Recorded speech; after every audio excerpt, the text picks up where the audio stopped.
PM Modi आज जम्मू कश्मीर और राजस्थान में करेंगे चुनावी रैली। सुबह 11 बजे जम्मू के उधमपुर में जनसभा को करेंगे संबोधित। पीएम मोदी उधमपुर में बीजेपी उम्मीदवार जितेंद्र सिंह के लिए करेंगे वोट की अपील। 2 लाख से ज्यादा लोगों की रैली में आने की उम्मीद। प्रधानमंत्री के दौरे से पहले प्रशासन ने किए सुरक्षा के पुख्ता इंतजाम। पुलिस के साथ सेना के जवानों ने भी संभाली सुरक्षा की जिम्मेदारी।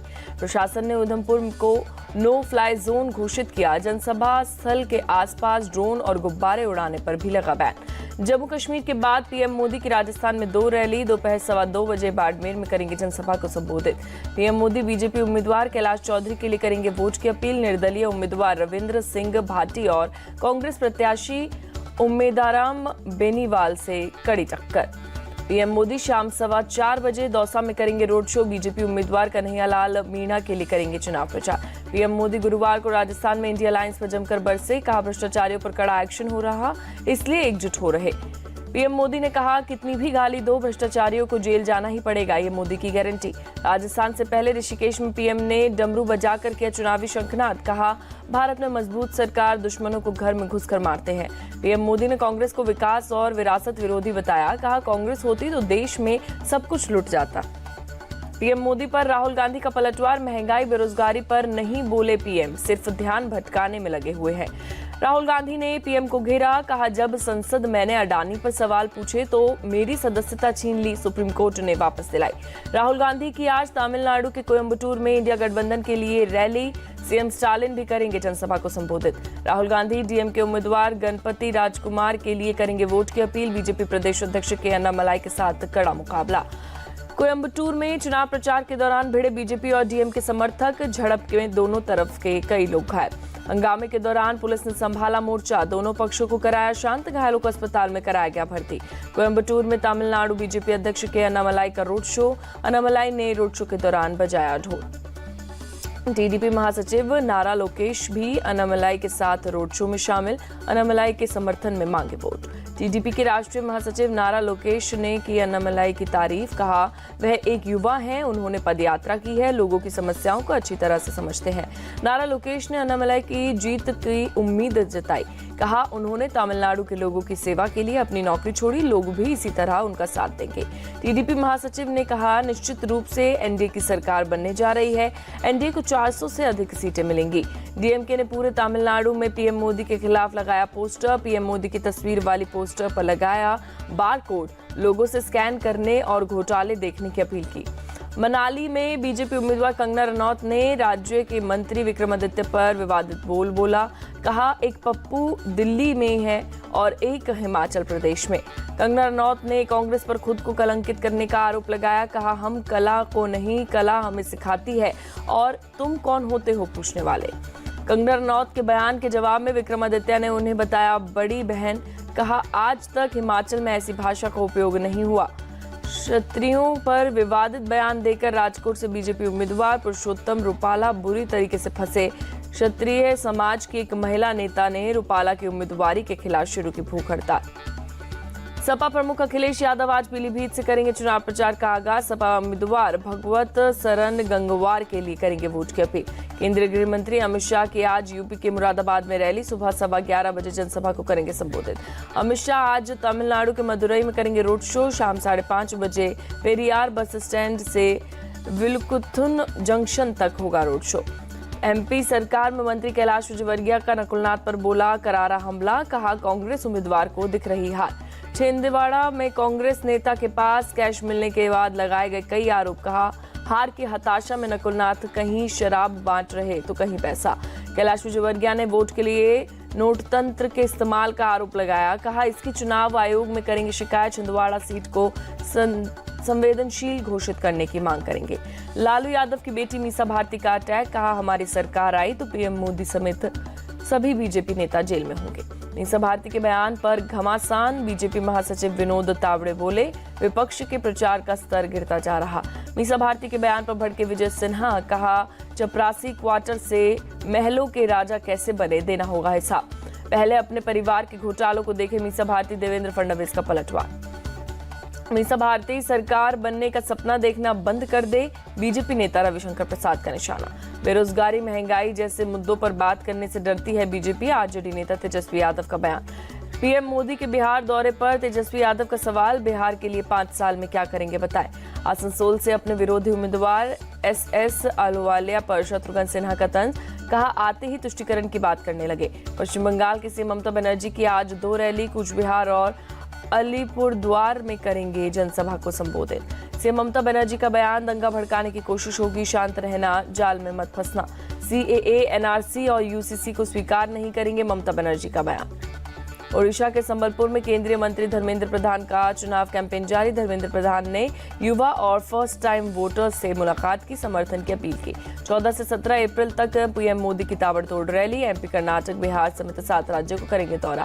13 अप्रैल को उत्तराखंड में प्रियंका गांधी की रैली। कांग्रेस महासचिव कुमारी शैलजा ने दी जानकारी। बीआरएस नेता केटी रामाराव की भविष्यवाणी, कांग्रेस के साथ नहीं रहेंगे सीएम रेवंत रेड्डी। केरल में 20 की 20 सीट जीतेंगे, कांग्रेस नेता रमेश चेन्निथलका का बयान। दक्षिण चेन्नई सीट से बीजेपी उम्मीदवार तमिलिसाई सुंदरराजन ने तेज किया प्रचार, सब्जी व्यापारियों से की मुलाकात। लोकसभा चुनाव के लिए तैयार तमिलनाडु पुलिस और अर्धसैनिक बल। तिरुचिरापल्ली से निकाला गया फ्लैग मार्च। पीएम मोदी ने गुरुवार को देश के 7 टॉप गेमर्स से पीएम आवास में मुलाकात की, गेमिंग से जुड़े कई मुद्दों पर बातचीत की। पीएम मोदी ने नमन माथुर, अनिमेश अग्रवाल, मिथिलेश पाटकर, पायल धारे, अंशु बिष्ट, तीर्थ मेहता और गणेश गंगाधर से मुलाकात की। मुलाकात के दौरान कई गेम भी खेले। पीएम मोदी और गेमर्स की मुलाकात का टीजर जारी हुआ, पूरा वीडियो 13 अप्रैल को रिलीज किया जाएगा। हीट वेव को लेकर प्रधानमंत्री मोदी की समीक्षा बैठक, मौसम विभाग और राष्ट्रीय आपदा प्रबंधन के अधिकारियों के साथ की चर्चा। पीएम मोदी ने अधिकारियों को अवेयरनेस फैलाने और लोगों की मदद करने की सलाह दी। हेल्थ सेक्टर पर बातचीत की। दिल्ली शराब नीति घोटाला मामले में बीआरएस नेता के कविता को आज सीबीआई कोर्ट में करेगी पेश, पूछताछ के लिए अदालत से मांगेगी कस्टडी। सीबीआई ने गुरुवार को के कविता को किया गिरफ्तार, प्रिवेंशन ऑफ करप्शन के तहत केस दर्ज किया। अब तक ईडी की हिरासत में थी के कविता। सिक्किम में भारतीय सेना की त्रिशक्ति कोर ने किया युद्धाभ्यास। सेना ने 17,000 की ऊंचाई पर एंटी टैंक गाइडेड मिसाइल का किया अभ्यास। सेना के मिसाइलों ने लक्ष्य पर लगाया सटीक निशाना। एक मिसाइल एक टैंक का रखा था लक्ष्य। एंटी टैंक गाइडेड मिसाइल ने ऊंचाई वाले इलाकों में सैन्य ऑपरेशन में मिलेगी सफलता। युद्धाभ्यास में पूर्वी कमान और सेना की मिसाइल फायरिंग यूनिट ने लिया हिस्सा। महाराष्ट्र के कल्याण में वेस्ट मैनेजमेंट प्लांट में लगी आग। मौके पर पहुंची फायर ब्रिगेड की टीम ने पाया काबू। आग ने प्लांट के बड़े हिस्से को अपनी चपेट में लिया। आग से किसी की जान को नुकसान नहीं, आग लगने की वजहों की जांच जारी। दिल्ली में लूट के 4 आरोपियों को पुलिस ने किया गिरफ्तार। चारों बदमाशों ने कार लूट और ग्रोसरी स्टोर में लूट की वारदात को दिया अंजाम। दिल्ली के सेंट्रल डिस्ट्रिक्ट के स्पेशल स्टाफ ने आरोपियों को किया गिरफ्तार। पुलिस आरोपियों की गिरफ्तारी को लेकर लगातार कर रही है छापेमारी। पुलिस ने बदमाशों से पूछताछ के बाद लूट की 2 कार और लूट में इस्तेमाल 2 हथियार जब्त किए। बदमाशों के पास से ग्रोसरी स्टोर से लूट का सामान भी बरामद। यूपी के इटावा में मीट कारोबारी को अज्ञात बदमाशों ने मारी गोली। घायल शख्स को अस्पताल में कराया गया भर्ती। पुलिस की टीम मौके पर पहुंची। एफएसएल की टीम ने इकट्ठा किए सबूत। हमले के समय घर से अकेले थे शख्स। नवरात्र के चौथे दिन मां कुष्मांडा की हो रही है पूजा अर्चना। मंदिरों में माता के दर्शन के लिए श्रद्धालुओं की लगी लंबी कतार। मंदिर में भक्तों ने लगाए जयकारे। वाराणसी के काशी विश्वनाथ मंदिर में तैनात पुलिस वाले अब खाकी वर्दी में नहीं दिखेंगे। पुलिस विभाग ने जवानों के लिए नए ड्रेस कोड का ऐलान किया। वाराणसी पुलिस कमिश्नरेट के मुताबिक मंदिर में तैनात पुरुष पुलिस वाले लाल और गेरुआ कुर्ता धोती पहनेंगे, जबकि महिला पुलिसकर्मी गेरुआ सलवार कमीज में नजर आएंगी। पुलिस कमिश्नरेट के मुताबिक पुजारी की पोशाक में तैनात पुलिस वाले श्रद्धालुओं को गाइड भी करेंगे। भीड़ को कंट्रोल करने में भी होगी आसान। काशी विश्वनाथ मंदिर में पुलिस की नई पोशाक को अखिलेश यादव ने बताया गलत। पूछा किस पुलिस मैनुअल के हिसाब से पुलिस वाले को पुजारी के रूप में तैयार करना जायज है। मैत्री बोध परिवार चैरिटेबल ट्रस्ट ने मैत्री संस्कार मूल्य शिक्षा पाठ्यक्रम लॉन्च किया। बच्चों को दुनिया की चुनौतियों से निपटने की दी जाएगी ट्रेनिंग। मैत्रेय दादा श्री जी के सिद्धांतों से प्रेरित है कोर्स। पहले से 8वीं क्लास तक के बच्चों के लिए पाठ्यक्रम। महाराष्ट्र के कल्याण से लोकसभा उम्मीदवार श्रीकांत शिंदे आध्यात्मिक गुरु श्री श्री रविशंकर से मिलने पहुंचे। श्री श्री से लिया आशीर्वाद शिवसेना के सांसद श्रीकांत शिंदे। वियतनाम में फ्रॉड बिल्डर टाइकून को कोर्ट ने सुनाई मौत की सजा। रियल एस्टेट की मालकिन लैंड पर $12.5 अरब की धोखाधड़ी का था आरोप। 5 मार्च को शुरू हुए मुकदमे में लैन गबन, रिश्वतखोरी और बैंकिंग नियमों के उल्लंघन की दोषी पाई गई। लैन के वकील ने कहा, ऊपरी कोर्ट में सजा के खिलाफ करेंगे अपील। अमेरिका की राजधानी वॉशिंगटन डीसी में फिर से हुई फायरिंग, एक शख्स की मौत, 2 बच्चों सहित 5 लोग घायल।